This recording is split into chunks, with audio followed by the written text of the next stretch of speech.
नमस्कार फ्रेंड्स, मेरा नाम बबलू वर्मा, पेपर हैकर में आपका स्वागत है। आज देखेंगे BA first semester political science मतलब राजनीतिक विज्ञान के एमसीक्यू क्वेश्चनों को। आज जो रहने वाला है वो रहने वाला है अपना पार्ट नंबर सेकंड। फर्स्ट मैंने डाल रखा है, नहीं देखा है डिस्क्रिप्शन में दे रखा है उसका लिंक, वहां जाके आप देख सकते हो। ठीक है, और बात करते हैं यहाँ से आपको 100% मिलने वाले हैं सारे के सारे क्वेश्चन। जिस किसी का एमसीक्यू क्वेश्चन पेपर हुआ है, ठीक है, पॉलिटिकल साइंस का, तो ये क्वेश्चन आपके लिए बहुत ही महत्वपूर्ण है। यहाँ से हर क्वेश्चन देखने को मिलने वाला है आपके लिए। अगर सारे के सारे बहुत अच्छे प्रकार से आप पढ़ लेते हो तो एक भी क्वेश्चन आपका एग्जाम में बाहर नहीं जाने वाला है। ठीक है, बढ़ते हैं क्वेश्चनों की ओर। तो ये हमारा फर्स्ट नंबर सेकंड है। ठीक है, सेकंड है, ध्यान रखना। फर्स्ट डाल रखा है, नहीं देखा है उसका लिंक दे रखा है कहाँ पर, डिस्क्रिप्शन में। और जिस किसी को चाहिए पीडीएफ, वो कहाँ डाउनलोड करेंगे भाई, वो करेंगे डिस्क्रिप्शन में। टेलीग्राम का मतलब इसका ही लिंक दे रखा होगा, ठीक है, साइट का, वहां जाके भी डाउनलोड कर सकते हैं और टेलीग्राम पे भी जाके डाउनलोड कर सकते हैं। और पेपर हैकर www.paperhacker.com उसके अंदर जाओगे तो वहां से भी आप नोट्स मिल जाएंगे, वहां भी डाउनलोड कर सकते हो। ठीक है, और ऐप आपके लिए बिल्कुल फ्री ऑफ कॉस्ट है, वो भी डाउनलोड कर सकते हो। अगर ऐप के अनुसार पढ़ते हो तो ऐप के अनुसार पढ़ सकते हो, वरना आप नोट्स के अनुसार भी पढ़ सकते हो। दोनों प्रकार की सुविधाएं आपके लिए दी गई हैं। ठीक है, तो बढ़ते हैं अब क्वेश्चनों की ओर। हाँ तो भाई यूनिट नंबर 4 तक हमने देख रखा था, मैंने बताया था 4 यूनिट हम किस में देखने वाले हैं, पार्ट नंबर फर्स्ट में देखने वाले हैं। तो पार्ट नंबर फर्स्ट हमारा कंप्लीट हो गया। अब देखेंगे 4 से लेकर 8 तक, कितना 8 तक इसमें देखने वाले हैं। ये पार्ट अपना होने वाला है सेकंड। कौन सा होने वाला है भाई, सेकंड पार्ट ये हमारा चलेगा। ठीक है, तो बढ़ते हैं यूनिट नंबर 5। यूनिट नंबर 5 अपनी यहाँ से स्टार्ट होती है। फर्स्ट क्वेश्चन आपके सामने कुछ इस प्रकार से हो जाता है, दे रखा है तुम्हारा, संघीय सूची में कितने विषय सम्मिलित हैं। जो संघीय सूची है उसमें कितने विषय सम्मिलित हैं आपको बताना है। 57 है, 97 है, 66 है, या फिर हो जाता है अपना कौन सा 107 विषय हैं। राइट आंसर क्या होगा भाई, संघीय सूची में कितने विषय सम्मिलित हैं। तो जिन लोगों का आंसर ऑप्शन नंबर 97 हो जाएगा, बिल्कुल राइट हो जाएगा। और राज्य सूची में कितने हैं भाई, 66 हैं। दोनों की तो आपको पता होना चाहिए। आगे बढ़ते हैं, देखा है राज्य सूची में कितने विषय सम्मिलित हैं। देखो अभी हमने क्या बताया था, संघ सूची में हो जाते हैं कितने 97 और संघ और राज्य सूची में कितने हो जाएंगे 66। तो कौन सा होगा, 97 हो गया अपने किसमें, संघ सूची में। तो यहां पर हो जाएगा 66, जो हो जाएगा राज्य सूची के अंतर्गत आ जाता है। आगे बढ़ते हैं, समवर्ती सूची में कितने विषय सम्मिलित किए गए हैं। अब इसमें विषय की बात कर रहा है तो विषय कितने हैं आपको बताना है। बिल्कुल समवर्ती सूची की बात यहां पर होती है। संघ सूची में 97, राज्य सूची में 66। अब यहां पर समवर्ती सूची में कितने विषय हैं, फटाफट इसका आंसर देगा 66, 97, 47 या फिर 91। तो यहां पर राइट आंसर क्या होगा भाई, 47 हो जाएगा। ऑप्शन नंबर सा हो जाएगा 47। संघ सूची की बात करेंगे 47, संघ 7 याद रहेगा ना, बिल्कुल 47। राज्य सूची में 66, संघ सूची में कितने हो जाएंगे 97। ठीक है, आगे बढ़ते हैं नेक्स्ट क्वेश्चन। भारत में प्रत्येक व्यक्ति को दोहरी नागरिकता प्राप्त है, सत्य है या फिर असत्य है। भारत में प्रत्येक व्यक्ति को दोहरी नागरिकता प्राप्त है, सत्य है या फिर असत्य है, बिल्कुल असत्य है भाई, एकल नागरिकता प्राप्त है। ठीक है, तो यहां पर क्या है, ये असत्य हो जाता है। आगे देखते हैं, मूल अधिकार न्याय योग्य होते हैं। क्या मूल अधिकार जो होते हैं वो न्याय योग्य होते हैं, ये बात सत्य है या फिर असत्य है। जो मूल अधिकार होते हैं वो न्याय योग्य होते हैं, बिल्कुल सही है, हमारा अधिकार होता है। ठीक है, तो बिल्कुल सही, राइट आंसर क्या हो जाएगा, सा आ हो जाएगा। यहां पर सत्य हो जाएगा, मूल अधिकार जो होते हैं वो न्याय योग्य होते हैं। आगे देखते हैं, नीति निर्देशक तत्व न्याय योग्य होते हैं क्या। जो नीति निर्देशक तत्व होते हैं वो न्याय योग्य होते हैं या फिर नहीं होते हैं, सत्य या फिर असत्य। तो यहां पर राइट आंसर क्या होगा भाई, जो नीति निर्देशक तत्व होते हैं वो न्याय योग्य नहीं होते हैं। तो ये कैसा है, असत्य वाक्य है। ठीक है, तो देखो सिर्फ कौन से होते हैं, मूल जो होते हैं, मूल अधिकार जो होते हैं हमारे, वही हमारे मतलब न्याय के योग्य होते हैं, बाकी न्याय योग्य नहीं होते हैं। आगे देखते हैं, यहां रखा है तुम्हारा यूनिट यहां पर 6 स्टार्ट हो जाती है भाई। यहां रखा है राष्ट्रपति और मंत्रिमंडल के बारे में यहां पर बात होंगी। तो बात करते हैं, भारत के राष्ट्रपति को कौन चुनता है। भारत के राष्ट्रपति को कौन चुनता है, संसद के दोनों सदनों के सदस्य, संसद के दोनों सदनों के निर्वाचित सदस्य, संसद और राज्य की विधानसभाओं के सदस्य, संसद के दोनों सदनों के निर्वाचित सदस्य, राज्यों की विधानसभा तथा संघीय क्षेत्रों के विधानसभाओं के सदस्य। तो यहां पर राइट आंसर भी अपना क्या हो जाएगा, है ना, बिल्कुल। तो कौन सा राइट हो जाएगा, तो भारत के राष्ट्रपति को कौन चुनता है भाई, वह चुनता है संसद के दोनों सदनों के निर्वाचित सदस्य, राज्यों की विधानसभाएं तथा संघीय क्षेत्रों के विधानसभाओं के सदस्य यहां पर राष्ट्रपति को चुनते हैं। आगे बढ़ते हैं, नेक्स्ट क्वेश्चन को देखिएगा। नेक्स्ट क्वेश्चन ये 54 के अनुसार होता है। ठीक है, आगे देखते हैं। अनुच्छेद 54, राष्ट्रपति पद के लिए उम्मीदवार की आयु कम से कम कितनी होनी चाहिए? 21, 25, 30 या फिर हो जाता है अपने 35। तो यहां पर राइट आंसर क्या होगा भाई? तो राष्ट्रपति के पद की उम्मीदवार के लिए आयु कितनी होनी चाहिए? राष्ट्रपति, उपराष्ट्रपति, राज्यपाल, इन सबकी कितनी होती है भाई? 35 होती है। कितनी होती है? 35। ठीक है। राज्यसभा के लिए 30, लोकसभा के लिए 25, ठीक है। और प्रधान के लिए, जो गांव का प्रधान होता है ना, उसके लिए होती है 21 वर्ष। तो सबको मैंने बता दी। ठीक है, आगे बढ़ते हैं। नेक्स्ट क्वेश्चन की बात करते हैं। राष्ट्रपति पर महाभियोग लगाने का अधिकार है किसको है? सर्वोच्च न्यायालय को, लोकसभा अध्यक्ष को, संसद के दोनों सदनों को, या फिर प्रधानमंत्री को? तो यहां पर कौन सा राइट होगा भाई? बिल्कुल, यहां कौन सा राइट होगा? तो देखो, लोकसभा भी पारित कर सकती है, राज्यसभा भी पारित कर सकती है। तो सदनों के कौन सा? राज्यसभा और लोकसभा दोनों पारित कर सकते हैं। तो यहां पर राइट हो जाएगा ऑप्शन नंबर सा, दोनों सदनों के सदस्य कर सकते हैं। ठीक है, आगे देखते हैं नेक्स्ट क्वेश्चन। संसद 3 चीजों से मिलकर नहीं होती है, राष्ट्रपति, राज्यसभा और लोकसभा। तो जो राज्यसभा लोकसभा रह गई, उनमें से कोई भी पारित कर सकता है महाभियोग के लिए। आगे देखते हैं, कह रहा है राष्ट्रपति संसद के औपचारिक रूप से संघ की कार्यपालिका शक्ति निहित है। किसमें निहित है? कह रहा है जो भारतीय संविधान के औपचारिक रूप से संघ की कार्यपालिका शक्ति निहित होती है, वह किसमें होती है? राष्ट्रपति में, प्रधानमंत्री में, मंत्रिमंडल में, या फिर संसद में? तो यहां पर कौन सा राइट होगा भाई? बिल्कुल, तो भारतीय संविधान के औपचारिक रूप से संघ की कार्यपालिका शक्ति नहीं किसमें होती है? राष्ट्रपति में होती है। राइट आंसर ऑप्शन नंबर आ हो जाएगा। आगे बढ़ते हैं। राष्ट्रपति राज्यसभा में कितने सदस्यों को मनोनीत करता है? राज्यसभा होती है, किसमें कितने सदस्य होते हैं भाई? 250 होते हैं, जिसमें से 245 वर्तमान में हो जाएंगे, है ना। बात करते हैं, ये कह रहा है कि राष्ट्रपति राज्यसभा में कितने सदस्यों को मनोनीत करता है? तो 12 सदस्यों को मनोनीत करता है। कितने? 12 सदस्यों को मनोनीत करता है। आगे देखते हैं, लोकसभा में 2 को करता है। अब यहां पर किसकी बात आई है? राज्यसभा की बात है, बिल्कुल सही है। ठीक है, आगे बढ़ते हैं। नेक्स्ट क्वेश्चन कह रहा है भारत के राष्ट्रपति को पद से हटाने की विधि क्या है? जो भारत के राष्ट्रपति को पद से हटाने की विधि है वह कौन सी है, आपको बताना है। कह रहा है तुम्हारा अविश्वास प्रस्ताव द्वारा, महाभियोग द्वारा, न्यायिक प्रक्रिया द्वारा, या फिर जनमत संग्रह के द्वारा? तो किसके द्वारा राष्ट्रपति को हटा सकते हैं भाई? महाभियोग के द्वारा हटा सकते हैं। राइट आंसर ऑप्शन नंबर बा होना चाहिए यहाँ पर। नेक्स्ट बढ़ते हैं। भारत के उपराष्ट्रपति का चुनाव कौन करता है भाई? भारत के उपराष्ट्रपति का चुनाव किसके द्वारा होता है? 65 के द्वारा। दे रखा है कि भारत के उपराष्ट्रपति का चुनाव कौन करता है? तो राज्यसभा, संसद के दोनों सदनों के सदस्य, संसद एवं राज्य की विधानसभाएं, या फिर संसद के दोनों सदनों के निर्वाचित सदस्य? तो यहाँ पर कौन सा राइट होगा? उपराष्ट्रपति की यहाँ पर बात हो रही है ना, सॉरी, उपराष्ट्रपति की, हाँ ठीक है, 65 होगा। ठीक है, तो बात करते हैं भारत के उपराष्ट्रपति का चुनाव कौन करता है? तो पहले कौन थे? राधाकृष्णन थे उपराष्ट्रपति। तो बात करते हैं कौन करता है, यहां पर देखिएगा, बिल्कुल सही आंसर आ चुका है सभी लोगों के भाई। संसद के, कहां गए? संसद के दोनों सदनों के सदस्य करते हैं। कौन? संसद के दोनों सदनों के सदस्य करते हैं उपराष्ट्रपति का चुनाव। आगे देखते हैं। नेक्स्ट देखा है तुम्हारा, भारत के राष्ट्रपति की संकटकालीन शक्तियां कितने प्रकार की होती हैं? तो भारत के राष्ट्रपति की जो संकटकालीन शक्तियां होती हैं वो कितने प्रकार की होती हैं? एक होता है राज्य आपातकाल, एक होता है राष्ट्र आपातकाल, और एक होता है वित्तीय आपातकाल, है ना। 356 प्रजा क्षमा मांग रही है, मतलब क्या हो जाएगी? राज्य की मांगेगी। तो 356 जो हो जाएगा वो राज्य के अंतर्गत होगा। ठीक है, और 360 जो होता है वो वित्त के अंतर्गत होता है। एक मुझे याद नहीं रहा है, ठीक है, 353 है, ऐसे कुछ है, वो होता है राष्ट्र के अनुसार। तो 3 शक्तियां होती हैं, 3 प्रकार की शक्तियां होती हैं। तो राइट आंसर आएगा ऑप्शन नंबर सा। आगे बढ़ते हैं। महाभियोग किसके विरुद्ध लगाया जा सकता है? जो महाभियोग होता है वह किसके विरुद्ध लगाया जा सकता है? यहां पर आपको बताना है। प्रधानमंत्री या फिर उपराष्ट्रपति, राष्ट्रपति, सर्वोच्च न्यायालय के मुख्य न्यायाधीश के लिए, किसके लिए लगाया जाता है आपको बताना है। बिल्कुल, तो अभी हमने देखा था कौन हो जाएगा भाई, यहां पर हो जाएंगे सॉरी भाई, राष्ट्रपति के लिए लगाया जाएगा। ठीक है, महाभियोग किसके लिए? राष्ट्रपति के द्वारा लगाया जाता है। ठीक है, राष्ट्रपति के विरुद्ध लगाया जाता है, हटाने के लगाया जाता है। यहां निम्नलिखित प्रश्नों के उत्तर दीजिएगा। राष्ट्रपति पहला दे रखा है अपना, ठीक है, पहला दे रखा है, पहले देखा राष्ट्रपति का कार्यकाल कितने वर्ष का होता है? तो कितने वर्ष का होता है भाई? 5 वर्ष का होता है। कितने? 5 वर्ष का कार्यकाल होता है। आगे दे रखा है सेकंड क्वेश्चन को देखना है, थोड़ा सा बड़ा करते हैं, इसके लिए हो जाएगा क्या? बिल्कुल हो जाएगा भाई।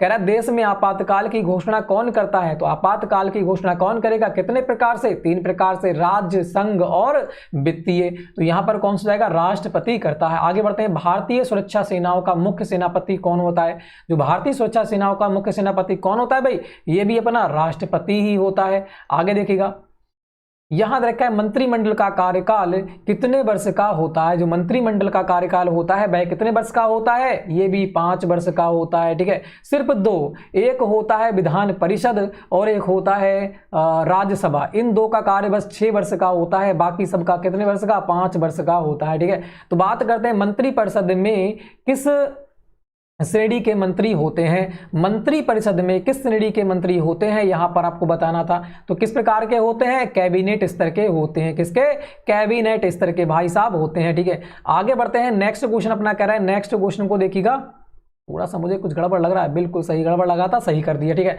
बात करते हैं राष्ट्रपति पद के रिक्त होने पर उस पद का निर्वाचन कितने समय के अंदर अनिवार्य है। ठीक है, यहां देखा राष्ट्रपति पद के रिक्त होने पर, राष्ट्रपति अगर ना है अपने पद पर, तो उस पद के निर्वाचन कितने समय के अंदर अनिवार्य होता है, तो कितने समय के लिए होता है बताना है। तो ये होता है भाई 6 माह के अंदर राष्ट्रपति को चुनना ही चुनना है। ठीक है, तो यहां पर 6 माह हो जाएगा। आगे देखा है भारत के प्रथम राष्ट्रपति कौन थे, तो भारत के जो प्रथम राष्ट्रपति हो जाते हैं वो कौन थे भाई, राजेंद्र प्रसाद थे। कौन, राजेंद्र प्रसाद हो जाते हैं। और वर्तमान वाले का नाम लिख दीजिएगा फटाफट कमेंट में, कौन है। ठीक है, राष्ट्रपति कौन है वो फटाफट कहां लिखना है भाई, नीचे लिखना है। कौन हो जाते हैं, राजनाथ सिंह है। फिर देखा है तुम्हारा प्रधानमंत्री की नियुक्ति कौन करता है, प्रधानमंत्री की नियुक्ति कौन करता है भाई, राष्ट्रपति के द्वारा प्रधानमंत्री की नियुक्ति की जाती है।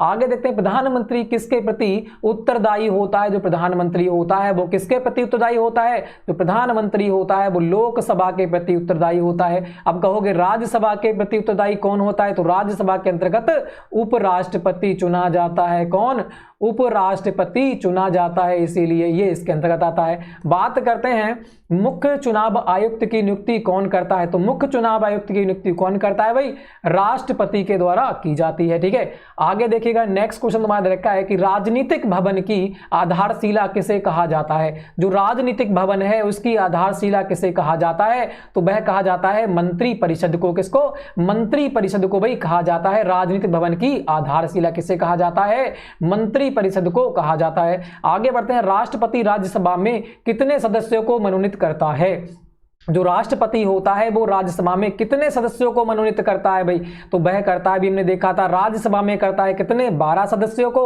और लोकसभा में कितने को करता है, लोकसभा में करता है 2 लोगों के लिए। बात करते हैं यहां पर देखिएगा, राष्ट्रपति और उपराष्ट्रपति की अनुपस्थिति में राष्ट्रपति पद कौन संभालता है, राष्ट्रपति उपराष्ट्रपति की अनुपस्थिति में, सॉरी राष्ट्रपति और उपराष्ट्रपति, अच्छा दोनों हैं, दोनों की अनुपस्थिति है। देखिएगा राष्ट्रपति की अनुपस्थिति और उपराष्ट्रपति की अनुपस्थिति में राष्ट्रपति पद कौन संभालता है, तो वह कौन संभालेगा, सर्वोच्च न्यायालय का मुख्य न्यायाधीश संभालता है। अगर राष्ट्रपति नहीं है तो उपराष्ट्रपति संभालेगा, अब जब दोनों ही नहीं है तो कौन संभालेगा, सर्वोच्च न्यायालय का मुख्य न्यायाधीश उस पद को संभालेगा। ठीक है, आगे देखते हैं, यहां रखा है संसद से रिलेटेड, संसद लोकसभा और राज्यसभा की यहां पर बात होने वाली है। संसद के अनुसार संसद किससे मिलकर बनी होती है, लोकसभा, राज्यसभा और राष्ट्रपति। राष्ट्रपति प्रधानमंत्री हमने देख लिया इसमें, अब हम क्या देखेंगे, लोकसभा और राज्यसभा को देखेंगे। तो पहला दे रखा है लोकसभा के सदस्यों की अधिकतम संख्या हो सकती है, तो लोकसभा के पहले कौन थे, अयंगर जी थे। कौन थे, अयंगर जी थे। ठीक है, तो यहां पर बताना है, यहां पर बताना है कौन है, भोसले जी हैं। ठीक है, कौन है, सॉरी इस समय कौन है लोकसभा के अध्यक्ष,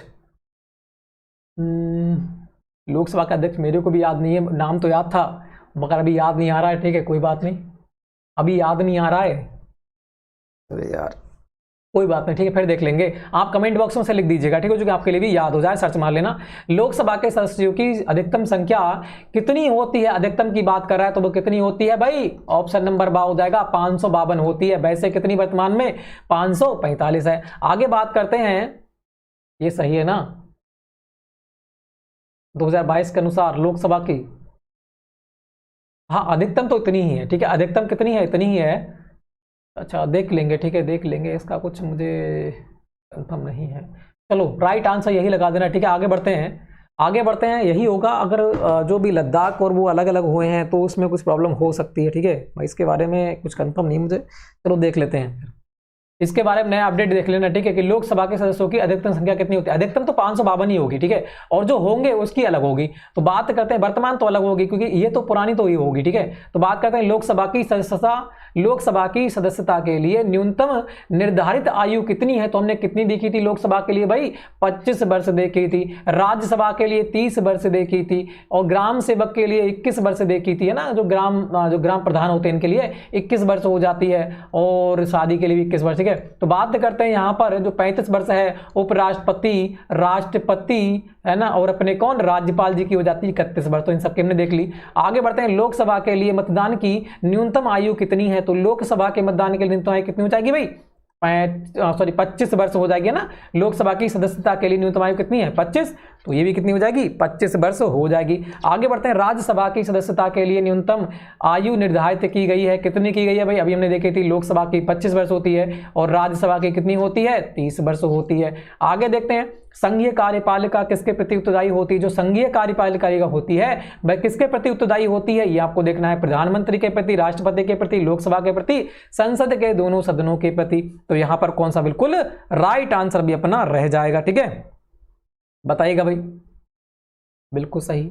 देखो, संघीय कार्यपालिका के प्रति, किसके प्रति उत्तरदायी होती है, संघीय कार्यपालिका। इसको ध्यान रखना, जो संघीय कार्यपालिका होती है वो किसके, लोकसभा के प्रति होती है। किसके, लोकसभा के प्रति उत्तरदायी होती है। अब क्वेश्चन पढ़ लीजिएगा, यहां पर दे रखा है कि सामान्य बजट संसद में प्रस्तुत किया जाता है। जो सामान्य बजट होता है वो संसद में प्रस्तुत किया जाता है। किसके लिए, प्रधानमंत्री द्वारा, राष्ट्रपति द्वारा, लोकसभा अध्यक्ष द्वारा, या फिर वित्त मंत्री द्वारा।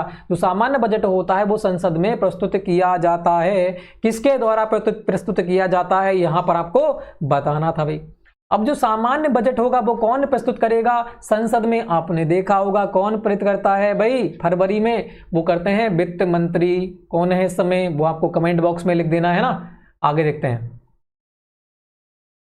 थोड़ा छोटा करते हैं, बहुत बड़ा दिख रहा है मुझे तो, ठीक है। अगले देखिएगा, नेक्स्ट क्वेश्चन कह रहा है, राज्यसभा का पदेन अध्यक्ष कौन होता है। जो राज्यसभा का पदेन अध्यक्ष होता है वह कौन होता है, आपको बताना है। राष्ट्रपति, उपराष्ट्रपति, प्रधानमंत्री, या फिर लोकसभा अध्यक्ष हो जाएगा। तो राज्यसभा का पदेन अध्यक्ष होता है वो कौन होता है, उपराष्ट्रपति होता है। कौन सा राइट हो जाएगा भाई, बा यहां पर बिल्कुल राइट हो जाएगा। आगे बढ़ते हैं, लोकसभा का कार्यकाल कितने वर्ष का होता है। तो हमने बताया था विधान परिषद और राज्यसभा का सिर्फ 6 वर्ष होता है, बाकी सबका 5 वर्ष होता है। तो लोकसभा का कार्यकाल कितना हो जाएगा, 5 वर्ष का हो जाएगा, ठीक है। आगे देखते हैं, राज्यसभा के सदस्यों का कार्यकाल कितना होता है। अभी हमने बताया था राज्यसभा और विधान परिषद का कितना होता है, 6 वर्ष होता है। तो राज्यसभा का सदस्यों का कार्यकाल कितना होगा, 6 वर्ष हो जाएगा। राइट आंसर ऑप्शन नंबर आ हो जाएगा। नेक्स्ट क्वेश्चन की बात करते हैं, निम्न प्रश्नों के उत्तर दीजिएगा। फर्स्ट दे रखा है कि किसी भी अधिनियम को कानून बनाने के लिए किसी सदन की स्वीकृति आवश्यक है। किस सदन की स्वीकृति आवश्यक होती है। तो यहां पर बताना है, किसी भी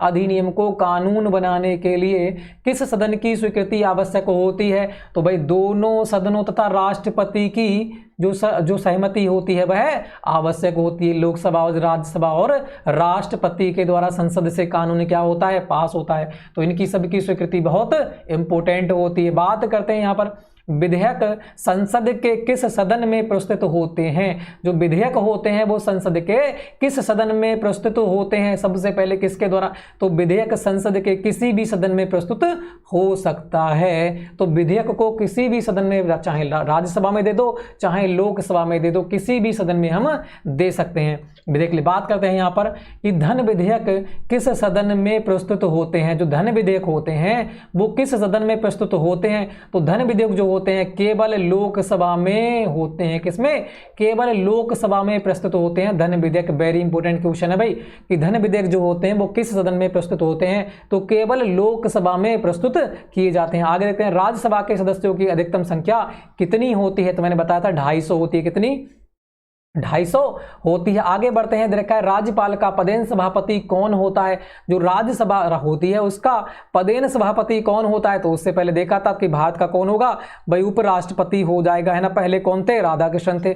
आगे बढ़ते हैं, संसद के दोनों सदनों के संयुक्त बैठक की अध्यक्षता कौन करता है, तो संसद के दोनों सदनों की संयुक्त बैठक की अध्यक्षता कौन करता है, तो वह करता है लोकसभा का अध्यक्ष। कौन करता है भाई, लोकसभा का अध्यक्ष करता है। संसद के दोनों सदनों की संयुक्त बैठक की अध्यक्षता कौन करता है, दोनों सदनों की कौन करेगा, ये लोकसभा के अध्यक्ष करते हैं। कौन करते हैं भाई, लोकसभा के अध्यक्ष करते हैं। आगे बढ़ते हैं, ध्यान रखना बहुत ही इंपॉर्टेंट है ये भी क्वेश्चन, कि संसद के दोनों सदनों की संयुक्त बैठक की अध्यक्षता कौन करता है, संयुक्त बैठक की अध्यक्षता कौन करता है, लोकसभा का अध्यक्ष करता है। कौन करता है, लोकसभा का अध्यक्ष करता है। आगे देखा है, लोकसभा का अध्यक्षता कौन करता है, लोकसभा की अध्यक्षता कौन करता है, तो लोकसभा की जो अध्यक्षता करता है वो करता है लोकसभा का स्पीकर। आपने सुने होंगे स्पीकर जो होते हैं वो किसमें होते हैं, लोकसभा के अंतर्गत होते हैं, ठीक है। तो बात करते हैं आगे, अध्यक्षता कौन करेगा, स्पीकर करेगा। फिर देखा है तुम्हारा कोई विधेयक वित्त विधेयक अथवा है अथवा नहीं, इसका निर्णय कौन करता है। कोई विधेयक वित्त विधेयक है या फिर नहीं, इसका निर्णय कौन करता है, तो सबसे पहले किसके पास भेजेंगे, तो वह हो जाएगा कौन, लोकसभा का अध्यक्ष ही होता है, ठीक है। यही निर्णय लेता है कि वह वित्त विधेयक या धन विधेयक है या फिर नहीं है। आगे देखते हैं, संसद में सामान्य बजट कौन प्रस्तुत करता है, जो संसद में सामान्य बजट जो होता है वो कौन प्रस्तुत करता है, आपने देखा होगा वित्त मंत्री करता है, सीतारमण, है ना, बिल्कुल सही। तो कौन कर रही थी, इस बार आपने देखा ही था।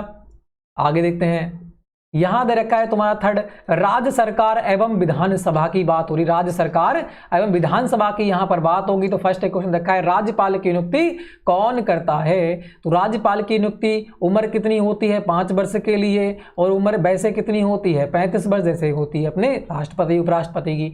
तो राज्यपाल की नियुक्ति कौन करता है, राष्ट्रपति ही करता है, और जब चाहे इसे हटा भी सकता है। आगे बढ़ते हैं, राज्यपाल को पद से हटाया जा सकता है राष्ट्रपति द्वारा, प्रधानमंत्री, संसद, मुख्यमंत्री द्वारा। तो भाई कौन, अभी हमने बताया था कि जो चुनेगा वही इसे हटा भी सकता है, तो राष्ट्रपति के द्वारा इसे जब चाहे तब वह हटा सकता है। आगे बढ़ते हैं, राज्यपाल का कार्यकाल है कितना, 5 वर्ष, 6 वर्ष, 4 वर्ष या फिर 2 वर्ष। तो राज्यपाल का कार्यकाल कितना होता है, 5 वर्ष का होता है। कितना, 5 वर्ष का होता है। आगे देखते हैं, राज्यपाल पूर्ण रूप से उत्तरदायी होता है राष्ट्रपति के प्रति, प्रधानमंत्री के प्रति, या फिर दे रखा है संसद के प्रति, उपराष्ट्रपति के प्रति। तो राज्यपाल जो होता है पूर्ण रूप से उत्तरदायी होता है किसके, राष्ट्रपति के प्रति, जब चाहे हटा ले, जब चाहे लगा ले, है ना, बिल्कुल सही है।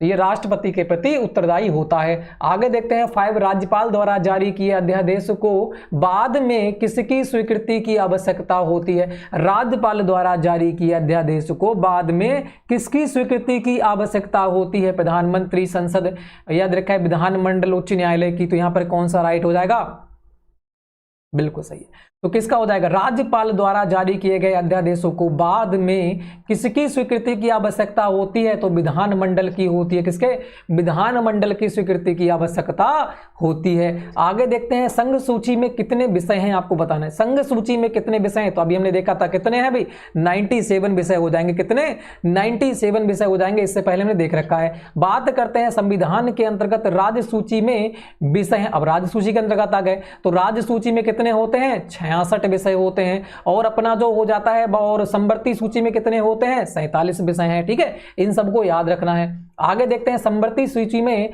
उल्लिखित विषयों पर किसका क्षेत्राधिकार है, जो संवर्ती सूची में उल्लिखित विषयों पर किसका क्षेत्राधिकार है वो आपको यहां पर बताना है, केंद्र सरकार का, राज्य सरकार का, और बात दोनों का, इनमें से कोई नहीं। तो संवर्ती सूची में उल्लेखनीय विषयों पर किसका क्षेत्राधिकार हो जाता है, तो वो आपको यहां पर बताना है ना। तो किसका हो जाएगा भाई, और बात दोनों का हो जाएगा, केंद्र सरकार और राज्य सरकार दोनों का होता है, बिल्कुल सही है। क्योंकि राज्य संघ सूची किसके अंतर्गत आ गई, केंद्र के अंतर्गत आ गई, केंद्र सरकार के। और बात करते हैं संवर्ती सूची किसके अंतर्गत, सॉरी राज्य सूची किसके, राज्य के अंतर्गत, और संवर्ती सूची मतलब दोनों के अंतर्गत, ठीक है। और बात दोनों हो जाएगा। आगे देखा है, निम्नलिखित प्रश्नों के उत्तर दीजिएगा। कह रहा है, विधानमंडल का सत्र ना होने की स्थिति में राज्य के अध्यादेश पारित करने का अधिकार किसे है। कह रहा है, विधानमंडल का सत्र ना हो, विधानमंडल का सत्र नहीं होता है, और इस स्थिति में राज्य के अध्यादेश पारित करने का अधिकार किसको होगा, तो वह हो जाएगा राज्यपाल के लिए। किसके लिए, राज्यपाल को यह अधिकार होता है। आगे देखा है, उत्तर प्रदेश विधान परिषद उत्तर प्रदेश विधान परिषद के राज्यपाल द्वारा मनोनीत किए गए सदस्यों की संख्या कितनी है, ये आपको बताना है। तो विधान परिषद में किस पे, विधान परिषद में राज्यपाल द्वारा मनोनीत किए गए सदस्यों की संख्या कितनी है भाई, 12 हो जाती है। कितने, 12 सदस्यों को राज्यपाल के द्वारा चुना जाता है विधान परिषद में। आगे देखते हैं, राज्य के मुख्यमंत्री की नियुक्ति कौन करता है। राज्य के मुख्यमंत्री की नियुक्ति कौन करेगा भाई, राज्यपाल करता है। कौन करता है, राज्यपाल करता है। आगे लिखा है कि सरकारी आयोग किससे संबंधित था। सरकारी जो आयोग था, सरकारिया आयोग जो था वो किससे संबंधित था, तो केंद्र राज्य के संबंध से था। केंद्र राज्य संबंध से संबंधित था सरकारिया आयोग। क्या सरकारिया आयोग किससे संबंधित था, केंद्र राज्य दोनों से संबंधित था। आगे बढ़ते हैं, समवर्ती सूची के किसी विषय पर विवाद की स्थिति उत्पन्न होने पर किसका निर्णय मान्य होगा। कह रहा है समवर्ती सूची के किसी विषय पर विवाद की स्थिति उत्पन्न होने पर किसका निर्णय मान्य होगा, तो वह हो जाएगा केंद्र का निर्णय मान्य होता है। किसके, केंद्र का निर्णय मान्य होता है। समवर्ती सूची के किसी विषय विवाद की स्थिति में उत्पन्न होने पर किसका निर्णय मान्य होगा, तो समवर्ती सूची में अगर ये हो जाता है तो केंद्र का निर्णय क्या होगा, मान्य होगा। ठीक है, राज्य का नहीं होगा। बात करते हैं, केंद्र तथा राज्यों के मध्य करों का विभाजन कौन करता है। केंद्र व राज्यों के मध्य करों का विभाजन कौन करता है, तो ये करता है वित्त आयोग करेगा। कौन करेगा, वित्त आयोग विभाजन करता है। आगे देखते हैं, तुम्हारा ये देखा है भारत में राज्यों की संख्या लिखिएगा, तो भारत में कितने राज्य हैं, इनकी संख्या अब वर्तमान में कितनी है, 28 राज्य हैं और 8 केंद्र शासित प्रदेश हो जाते हैं। कितने, 28 राज्य हैं और 8 केंद्र शासित प्रदेश अपने हो जाते हैं। बात करते हैं, वर्तमान की बात करते हैं, मंत्री परिषद का अध्यक्ष कौन होता है। जो मंत्री परिषद होता है उसका अध्यक्ष कौन होता है, तो उसका अध्यक्ष होता है भी प्रधानमंत्री। ठीक है, मंत्री परिषद का अध्यक्ष कौन होता है, तो वह होता है कौन, प्रधानमंत्री होता है। आगे बढ़ते हैं, अपने भारत के राज्य किस में द्विसदनात्मक व्यवस्था है। भारत के किस राज्य में द्विसदनात्मक व्यवस्था है, तो वह बन जाती है उत्तर प्रदेश में द्विसदनात्मक व्यवस्था हो जाती है। ठीक है, विधान परिषद की बात हो रही भाई, द्विसदनात्मक व्यवस्था की बात यहां पर हो जाती है। तो बात करते हैं, ये दे रखा है तुम्हारा यूनिट है अपना कौन सा, 7वां। ठीक है, मैं भी थक गया बोलते बोलते, कोई बात नहीं। अगले बढ़ते हैं, रखा है वन। इसमें क्या दे रखा होगा, सर्वोच्च न्यायालय के बारे में बताया गया होगा। किसके, सर्वोच्च न्यायालय के बारे में इसमें यूनिट में हम देखने वाले हैं कि इनसे क्वेश्चन हमारे एग्जाम में कौन कौन से बन सकते हैं। तो फर्स्ट क्वेश्चन थोड़ा सा रिलैक्स करते हैं ना, बिल्कुल अब करते हैं। फिर देखा फर्स्ट, सर्वोच्च न्यायालय के न्यायाधीश की सेवा निवृत्ति आयु क्या है। तो सर्वोच्च न्यायालय के जो न्यायाधीश होते हैं उनकी सेवा निवृत्ति आयु क्या होती है, 60, 62 या फिर अपनी हो जाएगी 58, 65। तो यहाँ पर कौन सा हो जाएगा, कौन सा हो जाएगा भाई, बहुत ही अच्छा, बिल्कुल सभी लोग अच्छा खेल गए हैं ना। 65 वर्ष हो जाएगी, कितनी, 65 वर्ष हो जाएगी। सर्वोच्च न्यायालय के न्यायाधीश की सेवानिवृत्ति आयु कितनी होती है, 65 वर्ष होती है। आगे बढ़ते हैं, सर्वोच्च न्यायालय के न्यायाधीशों की नियुक्ति की जाती है। जो सर्वोच्च न्यायालय के न्यायाधीश होते हैं उनकी नियुक्ति की जाती है, किसके द्वारा की जाती है, यहां पर आपको देखना है। ठीक है, बिल्कुल सही। तो किसके द्वारा, राष्ट्रपति द्वारा, संसद द्वारा, मुख्य न्यायाधीश द्वारा या फिर प्रधानमंत्री के द्वारा। तो सर्वोच्च न्यायालय के न्यायाधीश की नियुक्ति की जाती है किसके द्वारा भाई, राष्ट्रपति के द्वारा की जाती है। आगे बढ़ते हैं, सर्वोच्च न्यायालय के न्यायाधीश को अपदस्थ्य करने का अधिकार किसे है, मतलब अपदस्थ्य करने का अधिकार। सर्वोच्च न्यायालय के न्यायाधीश को अपदस्थ्य करने का अधिकार किसे है, राष्ट्रपति को, प्रधानमंत्री को, मुख्य न्यायाधीश को या फिर संसद को। तो यहां पर कौन सा राइट होगा, ध्यान से देना भाई। यहां देखा, सर्वोच्च न्यायालय के मुख्य न्यायाधीश के पदस्थ करने का अधिकार किसको है, ये हो जाता है संसद को। किसे, संसद को है। सिर्फ राष्ट्रपति उपराष्ट्रपति को ही हटा सकता है, बाकी संसद छोड़ दो। बात करते हैं, सर्वोच्च न्यायालय मूल अधिकारों की रक्षा के लिए जो 5 प्रकार के खेल जारी करता है उसमें सबसे महत्वपूर्ण, सॉरी लेख की बात हो रही, ठीक है, लेख जारी करता है, मैं खेल कह रहा हूं, कोई बात नहीं, उल्टा कर दिया। ठीक है, तो बात करते हैं, सर्वोच्च न्यायालय मूल अधिकारों की रक्षा के लिए जो 5 प्रकार के लेख जारी करता है उनमें सबसे महत्वपूर्ण लेख कौन सा है, आपको बताना है। परमादेश, प्रतिषेध, बंदी प्रत्यक्षीकरण या फिर हो जाएगा अधिकार पुच्छा। तो यहां पर राइट आंसर अपना क्या हो जाएगा भाई, बिल्कुल सही है। तो यहां पर राइट आंसर क्या होगा, बंदी प्रत्यक्षीकरण हो जाएगा। महत्वपूर्ण लेख कौन सा है, बंदी प्रत्यक्षीकरण हो जाएगा। ठीक है, एक बार एग्जाम में जाने से पहले इन सब क्वेश्चन को पढ़ लीजिएगा, बहुत ही इंपोर्टेंट, सिर्फ देख लीजिएगा। ठीक है, तो आपके माइंड में फिक्स हो जाएंगे। बात करते हैं आगे की ओर। ठीक है, हाँ तो फ्रेंड्स नेक्स्ट क्वेश्चन को देखिएगा। नेक्स्ट क्वेश्चन का आंसर हमारा भाई क्या रहने वाला है, यहाँ पर हो जाएगा बंदी पच्चीस जगह। नेक्स्ट क्वेश्चन 5 कह रहा है तुम्हारा, यदि राष्ट्रपति और उपराष्ट्रपति दोनों के पद रिक्त हों तो ऐसी स्थिति में राष्ट्रपति पद के कर्तव्यों का निर्वहन कौन करता है, ये आपको बताना है। लोकसभा अध्यक्ष या फिर भारत का प्रधानमंत्री, सर्वोच्च न्यायालय का मुख्य न्यायाधीश या फिर राज्यपाल करता है। तो यहाँ पर राइट आंसर भी अपना कौन हो जाएगा, सर्वोच्च न्यायालय का मुख्य न्यायाधीश करता है। आगे बढ़ते हैं, भारत का सर्वोच्च न्यायालय कहाँ स्थित है, तो नई दिल्ली में, चेन्नई में, मुंबई में या फिर बेंगलोर में। तो भारत का जो सर्वोच्च न्यायालय स्थित है भाई सभी को पता होगी, कहाँ होगी, नई दिल्ली में स्थित है। ठीक है, आगे बढ़ते हैं, संविधान की रक्षा की जिम्मेदारी किसकी है, संविधान के रक्षा की जिम्मेदारी किसकी है, राष्ट्रपति, प्रधानमंत्री, स्पीकर या फिर सर्वोच्च न्यायालय की। तो किसको जाती है भाई, संविधान की रक्षा की जिम्मेदारी किसको है, सर्वोच्च न्यायालय को है। किसे, सर्वोच्च न्यायालय को है, ना तो राष्ट्रपति को, ना तो प्रधानमंत्री को, ना तो स्पीकर को, किसे है, सर्वोच्च न्यायालय को है। निम्नलिखित प्रश्नों के उत्तर देना है, ठीक है, देखना है। तो फर्स्ट क्वेश्चन रखा है तुम्हारा, भारत के मुख्य न्यायाधीश की नियुक्ति कौन करता है भाई, हमने देखा था ऊपर, भारत के मुख्य न्यायाधीश की नियुक्ति कौन करता है, राष्ट्रपति जी करते हैं। आगे देता है, केंद्र व राज्य के बीच विवाद, राज्यों के मध्य विवाद, केंद्र व राज्यों के बीच विवाद, राज्य के मध्य विवाद, मौलिक अधिकारों की रक्षा, यह सर्वोच्च न्यायालय के किस अधिकारी क्षेत्र में आते हैं, तो ये आते हैं प्रारंभिक क्षेत्राधिकार के अंतर्गत आते हैं। किसके, प्रारंभिक क्षेत्राधिकार के अंतर्गत आते हैं। आगे देखा है, सर्वोच्च न्यायालय के निर्णय किस पर आधारित होते हैं, तो सर्वोच्च न्यायालय के जो निर्णय होते हैं वह किस पर आधारित होते हैं, तो वह हो जाते हैं बहुमत पर आधारित होते हैं। सर्वोच्च न्यायालय के निर्णय जो होते हैं वह बहुमत पर आधारित होते हैं। आगे देखता है, संवैधानिक प्रश्नों की सुनवाई कितने न्यायाधीश करते हैं, जो संवैधानिक प्रश्नों की जो सुनवाई होती है वो कितने न्यायाधीश करते हैं, तो वे करते हैं कम से कम 5 न्यायाधीश करते हैं। आपको पता है जो हमारा जो कौन सी आई थी, अयोध्या वाला कांड जो हुआ था ना, जो मंदिर है ना अयोध्या वाला, उसके लिए 5 जजों की नियुक्ति की गई थी, आपको तो पता ही होगा इसके बारे में। तो संवैधानिक प्रश्नों की जो सुनवाई होती है उसमें कितने न्यायाधीश करते हैं, कम से कम 5 न्यायाधीश करते हैं, कम से कम, ज़्यादा तो काफ़ी हो जाएंगे। बात करते हैं लोकतंत्र में किस प्रकार के न्यायालय की आवश्यकता होती है, तो लोकतंत्र में किस प्रकार के न्यायालय की आवश्यकता होती है, तो ये स्वतंत्र तथा निष्पक्ष प्रकार के न्यायालय की आवश्यकता होती है। तो लोकतंत्र के किस प्रकार के न्यायालय की आवश्यकता होती है, तो लोकतंत्र में स्वतंत्र तथा निष्पक्ष प्रकार के न्यायालय की आवश्यकता होती है। नेक्स्ट क्वेश्चन की बात करते हैं, किसी शासन की श्रेष्ठता जांचने के लिए उसके न्याय व्यवस्था की निपुणता से बढ़कर कोई अन्य कसौटी नहीं है, यह कथन किसका है, आपको बताना है।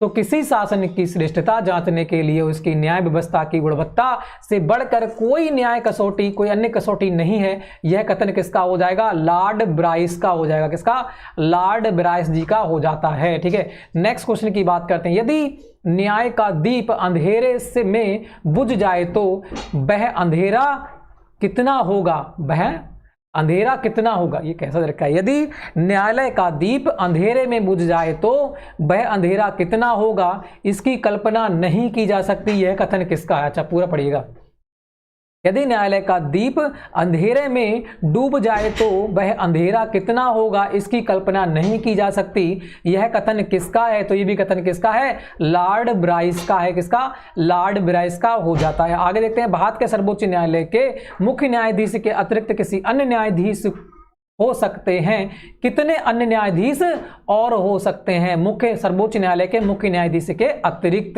कितने अन्य न्यायाधीश हो सकते हैं, तो वह कितने हो सकते हैं भाई, 30 न्यायाधीश हो सकते हैं अन्य सर्वोच्च न्यायालय के मुख्य न्यायाधीश को छोड़कर।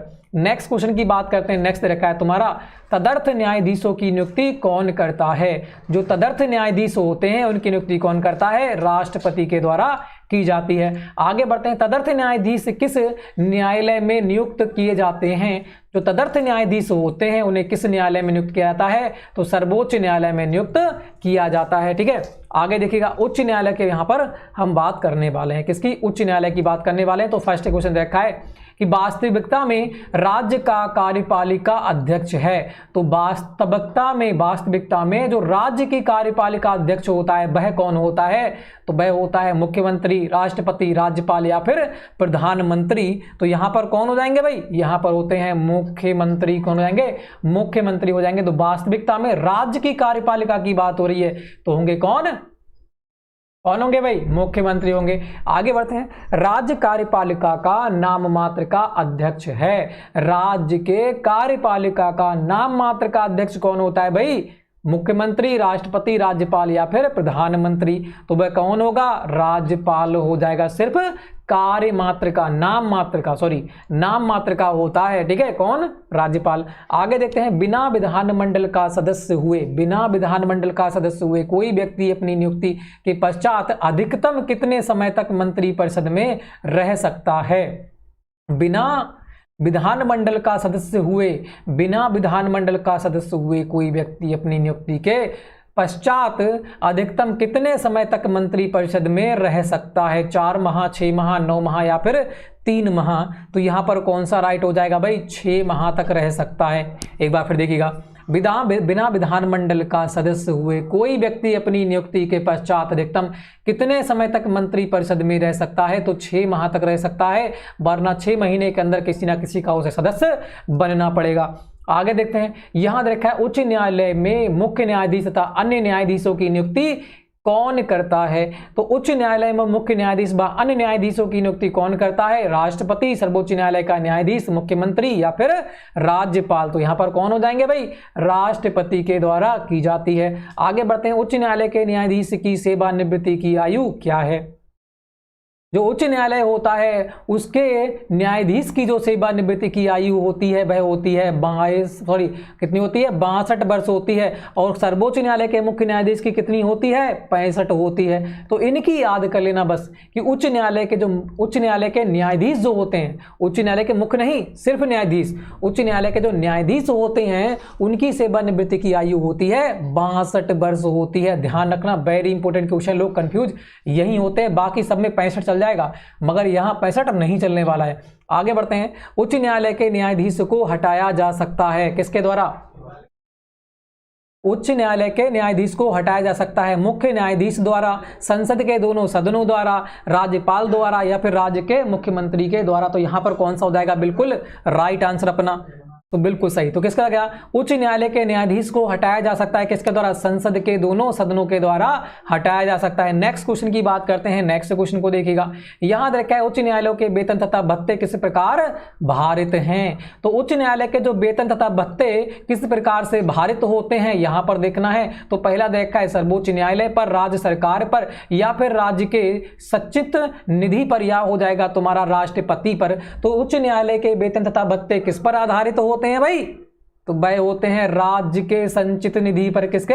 राज्य के संचित निधि पर भत्ते, वेतन तथा भत्ते निर्धारित किए जाते हैं। अब बढ़ते हैं निम्नलिखित प्रश्नों के उत्तरों की ओर, ठीक है। तो बात करते हैं, फर्स्ट क्वेश्चन दे रखा है, निम्न मंत्रिमंडल अपने कार्यों के लिए किसके प्रति उत्तरदायी होती है? तो राज्य मंत्री परिषद जो होती है, राज्य मंत्री परिषद अपने कार्यों के लिए किसके प्रति उत्तरदायी होती है? तो वह विधानसभा के प्रति उत्तरदायी होती है। ध्यान रखना, राज्य मंत्री परिषद की बात कर रहा है। राज्य मंत्री परिषद जो होती है कार्य के लिए किसके प्रति उत्तरदायी होती है? विधानसभा के प्रति उत्तरदायी होती है। आगे देखते हैं मुख्यमंत्री किसके प्रति उत्तरदायी होता है? जो मुख्यमंत्री होता है वह किसके प्रति उत्तरदायी होता है? तो यह होता है विधानसभा के प्रति उत्तरदायी होता है, ठीक है। आगे देखते हैं राज्य का उच्च न्यायालय कहां स्थित है? राज्य का जो उच्च न्यायालय हो जाता है वह कहां स्थित है भाई? यूपी की बात करते हैं तो इलाहाबाद, प्रयागराज में स्थित हो जाएगा। आगे बढ़ते हैं, राज्यपाल न्यायाधीश की नियुक्ति किसके परामर्श से करता है? तो राज्यपाल जो होता है न्यायाधीश की नियुक्ति किसके परामर्श से करता है? तो उच्च न्यायालय के मुख्य न्यायाधीश के परामर्श से करता है। आगे देखते हैं, राज्यपाल केवल संवैधानिक प्रधान है जिसके पास वास्तविक प्रशासन में हस्तक्षेप करने की कोई कोशिश नहीं है। यह कथन किसका है? आपको बताना है कि राज्यपाल केवल संवैधानिक प्रधान है जिसके पास वास्तविक प्रशासन में हस्ताक्षर करने की कोई शक्ति नहीं है। यह कथन किसका हो जाता है? तो वो जाता है श्री टी कृष्णामाचारी का। किसका? श्री टी कृष्णामाचारी जी का हो जाता है राइट आंसर। आगे देखते हैं नेक्स्ट क्वेश्चन। नेक्स्ट क्वेश्चन कह रहा है तुम्हारा कि राज्यपाल मंत्रिमंडल का सूझबूझ वाला परामर्शदाता है। राज्यपाल जो है वो मंत्रिमंडल का सूझबूझ वाला परामर्शदाता है, जो राज्य की अशांत राजनीति में अशांत वातावरण पैदा कर सकता है। यह कथन किसका है आपको बताना है। तो राज्यपाल मंत्रिमंडल की सूझबूझ वाला परामर्शदाता है, जो राज्य की अशांत राजनीति में शांत वातावरण पैदा कर सकता है। यह कथन किसका है? तो यह हो जाता है कौन? एम.बी. पायली का। किसका? एम.बी. पायली जी का यह कथन हो जाता है। वेरी इंपॉर्टेंट कथन है और एग्जाम में पूछे हुए क्वेश्चन अपने हो जाते हैं। अब देखेंगे यूनिट नंबर जो हो जाती है लास्ट, वो अपनी हो जाती है 8 यूनिट। ठीक है, तो 8 यूनिट को फटाफट हम यहां पर कवर करते हैं, थोड़ा सा रेस्ट ले लेते हैं ना, उसके बाद बढ़ते हैं आगे की ओर। बिल्कुल, तो फर्स्ट क्वेश्चन को देखना है। अभी फर्स्ट क्वेश्चन का आंसर यहां पर क्या रहने वाला है? देखा, संवर्ती सूची में सम्मिलित विषयों पर आधारित क्षेत्राधिकार है, तो किसका है? केंद्र सरकार का है, राज्य सरकार का है, दोनों का है, इनमें से कोई नहीं है। तो संवर्ती सूची की बात हो रही, संवर्ती सूची में सम्मिलित विषयों पर जो किसका क्षेत्र अधिकार होता है? तो संवर्ती सूची में टोटल विषय कितने होते हैं? 47 होते हैं। देखा, इन पर अधिकार किसका होता है? तो भाई केंद्र सरकार और राज्य सरकार दोनों का होता है। राइट आंसर हो जाएगा ऑप्शन नंबर 7। नेक्स्ट क्वेश्चन की बात करते हैं। चुनाव आयोग की स्थापना किस अनुच्छेद के आधार पर की गई? जो चुनाव आयोग की स्थापना की गई थी वो किस अनुच्छेद के आधार पर की गई थी? आपको बताना है 325 या फिर 110 या फिर 324। चुनाव आयोग की स्थापना किस अनुच्छेद के आधार पर की गई थी? तो वह की गई थी अनुच्छेद 324 के अनुसार। किसके?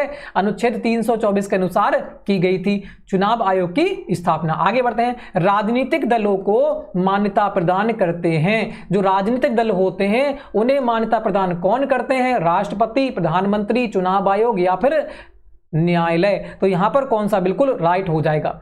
तो जो राजनीतिक दलों हैं उनको मान्यता कौन प्रदान कराएगा? भाई चुनाव आयोग कराएगा। कौन कराएगा भाई? चुनाव आयोग कराएगा। आगे बढ़ते हैं। राष्ट्रीय मतदाता जागरूकता दिवस कब मनाया जाता है? वेरी इंपॉर्टेंट क्वेश्चन भाई। तो कह रहा है राष्ट्रीय मतदाता जागरूकता दिवस कब मनाया जाता है? तो वो हो जाता है 26 जनवरी, 25 जनवरी, 15 अगस्त या फिर 2 अक्टूबर। तो यहां पर राइट आंसर क्या हो जाएगा भाई? बिल्कुल सही है, 25 जनवरी यहां पर बिल्कुल राइट हो जाएगा। राष्ट्रीय मतदाता जागरूकता दिवस जो मनाया जाता है वो 25 जनवरी को मनाया जाता है। आगे देखते हैं। नेक्स्ट क्वेश्चन दे रखा है तुम्हारा 1989 से 61वें संविधान 1989 में 61वें संविधान संशोधन द्वारा वैश्यिकता की आयु की जो सीमा है वो निर्धारित की गई थी। कौन है? वैश्यिकता। अच्छा, वैश्यिकता की आयु सीमा निर्धारित की गई थी। कितनी की गई थी? 15 वर्ष, 21 वर्ष, 18 वर्ष या फिर हो जाएगा 25 वर्ष। तो वैश्यिकता मतलब कौन हो गई? यहां पर व्यवहारिक मतलब स्त्री की बात हो रही है ना, लड़की की बात हो रही है। तो वहां पर जो वैश्यिकता हो जाएगी उसकी उम्र की गई थी 18 तथा वैश्यक की उम्र की गई थी 21 वर्ष। ठीक है, आगे देखते हैं। नेक्स्ट क्वेश्चन को देखो, दे रखा है तुम्हारा आदिवासी समुदाय को अपनी भाषा एवं संस्कृति की सुरक्षित रखने का अधिकार किस अनुच्छेद में दिया गया है? जो आदिवासी होते हैं उन्हें अपनी भाषा तथा संस्कृति सुरक्षित रखने का अधिकार किस अनुच्छेद के अंतर्गत दिया गया है? आपको बताना है अनुच्छेद 29 या फिर 25, 45 या फिर 11। तो यहां पर कौन सा बिल्कुल राइट हो जाएगा? तो अनुच्छेद 29 के अंतर्गत दिया गया है क्या? भाषा और संस्कृति को सुरक्षित रखने का अधिकार किनके लिए? आदिवासी समुदायों के लिए। आगे बढ़ते हैं। आदिवासी बहुल राज्य है। आदिवासी जो बहुल राज्य है वो कौन सा हो जाता है? उत्तर प्रदेश, मध्य प्रदेश, पंजाब या फिर केरल। तो आदिवासी बहुल राज्य कौन सा हो जाएगा? तो वो अपना हो जाएगा मध्य प्रदेश, क्योंकि मध्य प्रदेश में क्या है? सबसे ज्यादा वन है। ठीक है, सबसे ज्यादा वन कहां पर है? मध्य प्रदेश के अंदर है। तो बात करते हैं निम्नलिखित प्रश्नों के उत्तर देना है। फर्स्ट दे रखा है भारत के मुख्य चुनाव आयुक्त की नियुक्ति किसके द्वारा की जाती है? तो भारत के जो मुख्य चुनाव की आयुक्त की जाती है वह राष्ट्रपति के द्वारा की जाती है। आगे देखते हैं। केंद्र व राज्यों के मध्य वित्तीय संबंधों का निर्धारण किसके द्वारा किया जाता है? तो केंद्र तथा राज्यों के मध्य वित्तीय संबंधों का जो निर्धारण होता है वह किसके द्वारा होता है? वित्त आयोग के द्वारा किया जाता है। तो इस प्रकार से यहां पर हमारे पॉलिटिकल साइंस के सारे क्वेश्चन कवर हो जाते हैं। हमने 8 के 8 यूनिटों को बहुत अच्छी प्रकार से डिस्कस किया। एमसी क्वेश्चन बहुत ही अच्छी प्रकार से हमने डिस्कस किए। मेरा मानना है कि आपके लिए देखते ही देखते सारे के सारे क्वेश्चन याद हो गए होंगे। मेरा मानना है 77% तो आपके यहां पर हो गए होंगे। जो बच जाते हैं अपने कितने 77 को निकाल लेना। ठीक है, बाकी तो बात करते हैं यहां पर बाकी जो बच जाते हैं वो क्या हो जाते हैं, आपको याद करना है, 1-2 बार इनको याद कर लेना, आपके सारे के सारे क्या होंगे 100% याद हो जाएंगे। एग्जाम देने से पहले एक बार इन वीडियो को दोनों को देख लेना 2 घंटे पहले, ठीक है। एग्जाम में जाने से पहले 2 घंटे पहले क्या है, दोनों वीडियो को देख लेना है और एग्जाम देने चला जाना है, ठीक है। यहां पर आपको सिर्फ देखने से ही आप कितना कर जाओगे, कम से कम 80 या फिर 80+ यहां पर आराम से कर जाओगे देखते ही देखते, ठीक है। तो बिल्कुल लाइक करना, शेयर करना, चैनल को कर देना सब्सक्राइब। तो फ्रेंड जय हिंद, जय भारत।